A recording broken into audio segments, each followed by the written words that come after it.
말씀은 요한 1서 2장 1절로 6절입니다. 교독해서 읽도록 하겠습니다. 나의 자녀들아, 내가 이것을 너희에게 씀은 너희로 죄를 범하지 않게 하려 함이라. 만일 누가 죄를 범하여도 아버지 앞에서 우리에게 대언자가 있으니 곧 의로우신 예수 그리스도시라.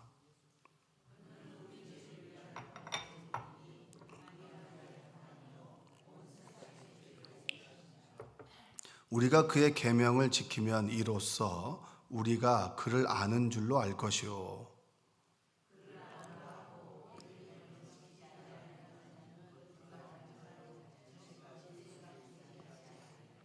누구든지 그의 말씀을 지키는 자는 하나님의 사랑이 참으로 그 속에서 온전하게 되었나니 이로써 우리가 그의 안에 있는 줄을 아노라.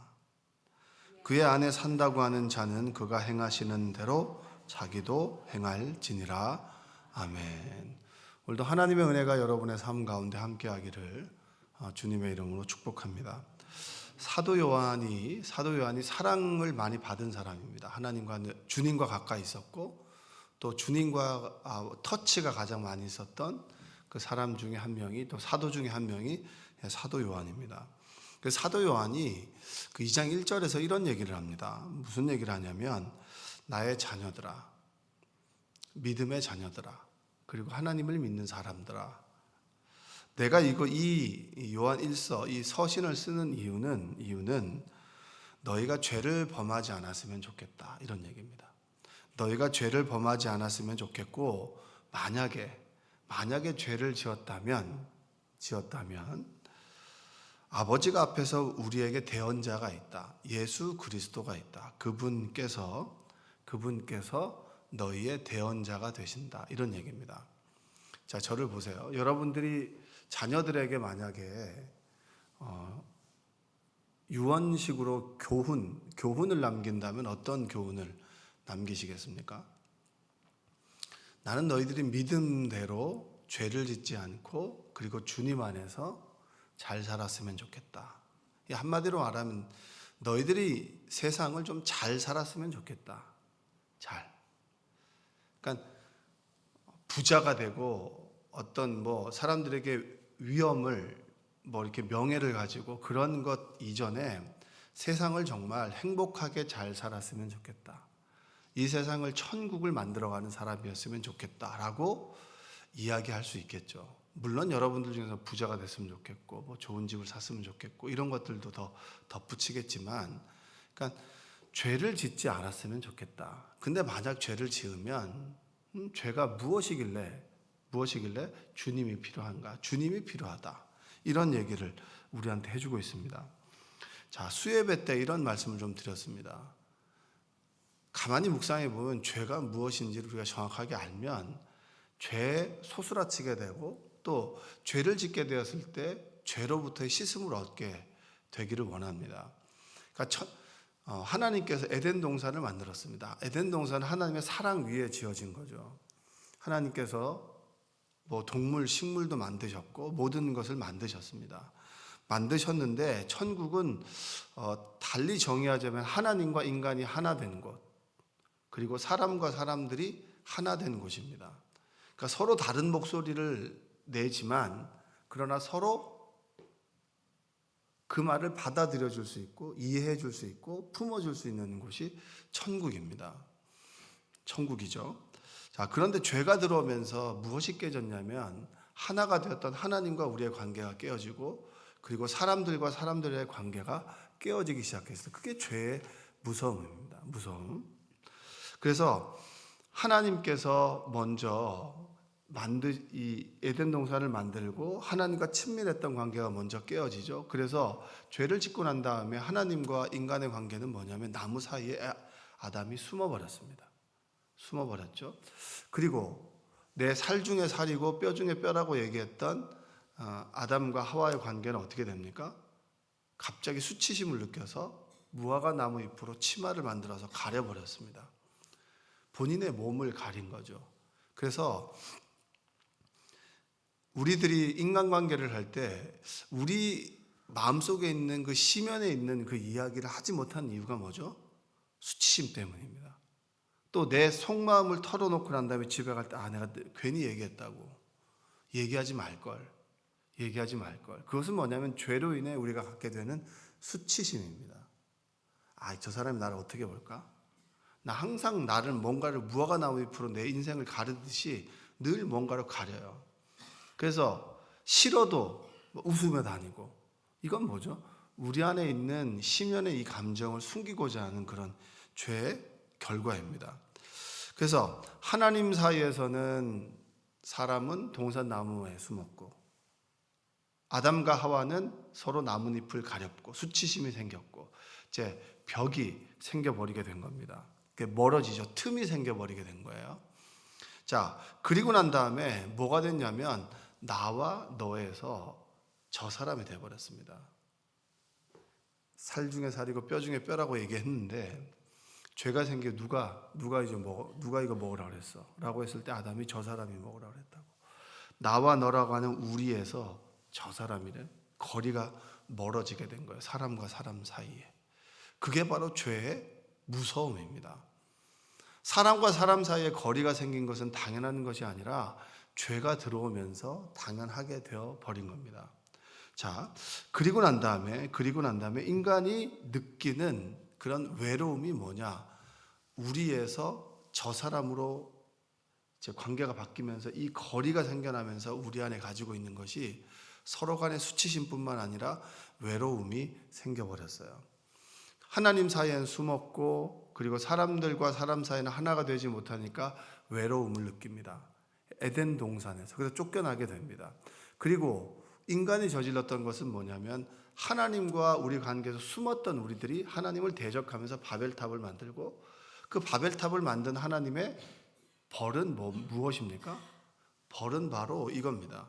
그 벌은 언어를 흩어버렸습니다. 그러니까 사람들과 사람 사이의 거리가 멀어지죠. 수치심이 생겨요. 말이 달라지게 되니까 하나 되었던 우리가 더 흩어지게 되고 더 다른 사람이 되어버린 사건입니다. 그게 바로 죄입니다. 그래서 사도 요한은 여러분 우리가 죄 가운데 사는 이유가 뭡니까? 죄가 무서운 건 뭡니까? 군중 속에 있어도 외롭습니다. 그리고 늘 사람들과 사람 사이 수치심을 느낍니다. 늘 부끄럽습니다. 그리고 우리는 함께 살아가지만 늘 싸웁니다. 분열됩니다. 흩어져 버립니다. 근데 그 흩어지고 수치심 있고 외로움을 느끼던 우리가 예수님께서 이 땅에 오시고 십자가에 죽으시고 구원의 길이 열렸는데 마가의 다락방에서 성령의 역사가 임하게 되면서 어떤 일이 벌어졌습니까? 우리 안에 벌어진 일은 다시 하나가 되는 사건입니다. 방언을 주셨는데 서로 다른 말을 하는 것 같지만 방언을 받게 된 순간부터 서로 하나가 되고 초대교회들은 내 것을 서로 나누는 하나가 된 공동체가 된 거예요. 자, 이 얘기를 제가 왜 드리느냐? 이 얘기를 드리는 이유는 우리가 셋이었던 것이 당연한 것은 아니다라는 거예요. 우리는 원래 하나였습니다. 하나님과도 친밀했고 사람들과 사람 사이에서도 친밀했습니다. 그래서 요한 1서에서 얘기하는 사귐이라고 하는 말이 그건 말이에요. 너와 나의 친밀함, 하나님과 우리 안의 친밀함. 자, 지금 우리 교회에서는 저녁에 이제 살리는 저녁 기도회를 합니다. 저녁에도 기도하고 또 새벽 기도도 나오시는 분이 몇 분 계십니다. 자, 이분들은 더없이 우리 인생에서 느끼지 못하는 하나님과의 친밀함을 느껴요. 그렇죠? 그래요, 안 그래요? 왜냐하면 하나님과 좀 가까이 있는 시간들이 많아지게 되면서 그분의 마음을 좀 느끼게 되는 거예요. 친밀함을 갖게 되잖아요. 하나님과의 시간이 가까워지게 되면서 친밀함을 갖게 됩니다. 그 친밀함과 사귐 속에서 우리는 하나님과 하나됨을 느껴가는 거죠. 하나됨. 그래서 사도 요한이 1절에서 얘기하는 건 뭐냐? 자, 여러분, 우리가 죄를 짓지 않는 거. 그 죄를 짓지 않는 그 부분이 우리를 하나 되게 합니다. 근데 죄를 짓게 되면 하나님과 멀어지고 하나님을 대적하게 되고 그리고 사람들 사이에서는 수치심을 느끼게 되고 또 수많은 사람들 속에 있지만 외로움을 느끼게 되고, 그리고 결국에는 우리가 서로 분열되고 흩어지고 싸우게 됩니다. 그래서 우리 모두 죄를 짓지 않고 살았으면 좋겠습니다. 근데 문제는 우리가 죄를 짓잖아요. 이 죄를 지으면 어떻게 할 거예요? 모세가 시내산 앞에 있을 때 하나님께서는 하나님을 모르던 백성들에게 하나님의 백성이 되는 그런 길들을 가르쳐 주고 싶었습니다. 그래서 십계명을 줬죠. 십계명, 그렇죠? 십계명을 줬는데 십계명대로 살아가기가 쉽습니까? 어렵습니까? 어려워요. 그래서 하나님께서는 길을 하나 열어주셨죠. 내가 너희에게 함께 만날 수 있는 장소를 주겠다 해서 성막을 주셨습니다. 성막.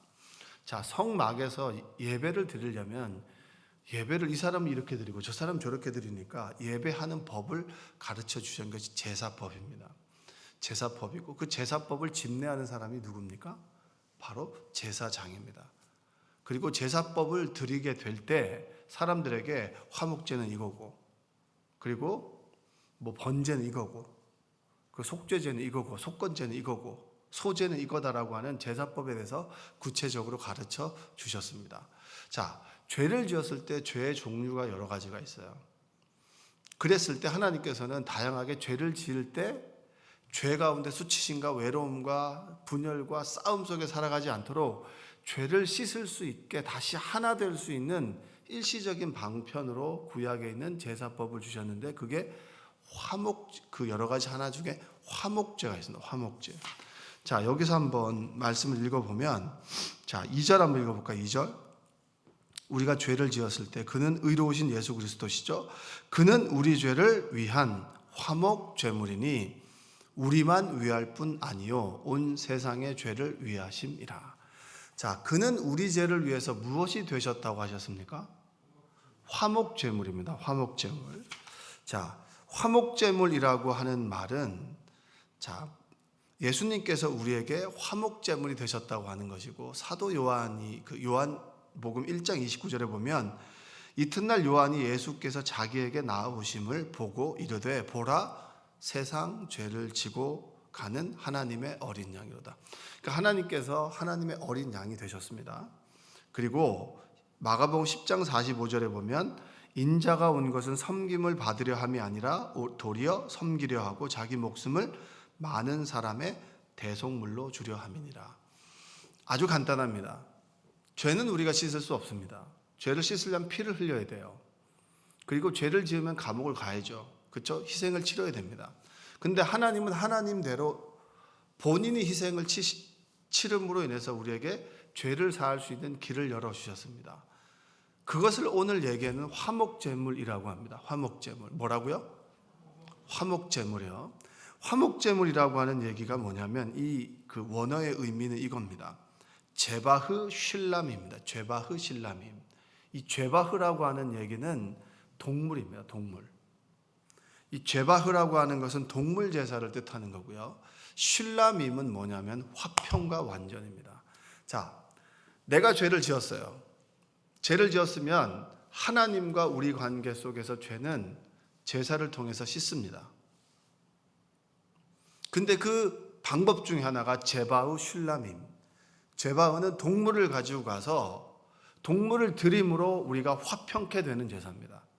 동물 제사를 통하여 하나님과 우리가 화평하게 된다. 그분의 화평함을 통하여 더불어 이웃과 화평하게 되는 것이 화목제물입니다.